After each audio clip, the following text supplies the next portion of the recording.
Now, the Liberal Democrats have become embroiled in another party donor scandal.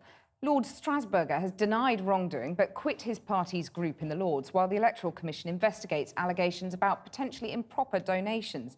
Those allegations are made in a Channel 4 Dispatches programme which airs on Monday.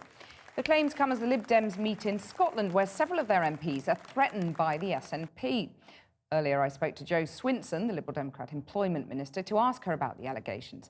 But first, I asked her how many of the 11 Scottish Lib Dem MPs would keep their seats. Well, we're fighting to win and hold on to all 11 of our MPs here in Scotland, and I believe that we can. It's obviously up to the voters, and they will be casting their votes and making their minds up over the next few weeks. But we're working hard and campaigning hard in all of those constituencies. But if you had to bet how many of those 11 seats you're going to keep, what's your answer to that?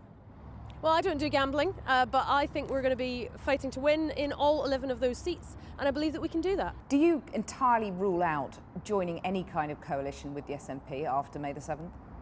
Nick Clegg and Willie Rennie have been absolutely clear. The Liberal Democrats will not be going into any coalition deal with the SNP. It just doesn't make sense. You know, we can work with other parties like the SNP at local government level or in Scotland, where we share the same views about trying to get the best deal and a successful outcome. But ultimately, when it comes to the United Kingdom, the SNP just don't believe in the concept. They want to break it apart, and that's why you can't put them in control of the United Kingdom government. Your position in Scotland and indeed across the UK can't be helped, surely, by these new sleaze allegations today. Lord Strasburger has denied any wrongdoing over the donation. Is he right then to stand aside from the party? Well, I mean, I have to say I haven't seen, obviously, the programme on this, and so I don't know a great amount of detail. What I do know is that Lord Strasburger has stepped aside and resigned the party whip and asked the Electoral Commission to look into this in detail, which I think is absolutely the right thing to do, and, you know, we take that very seriously, and that's the right approach. Given that this is the second time that you've fallen victim to this kind of sting in just a few weeks, do you think there's a carelessness about the due diligence that your parliamentarians are carrying out on businessmen purporting to be party donors?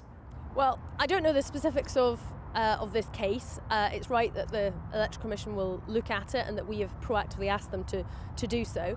As I say, they do think that our processes, and they have audited them and say that they are good, but we obviously need to make sure if in this isolated incident, if they haven't been up to scratch, then obviously that needs to be looked at. Well, it's the second isolated incident in just a few weeks, isn't it?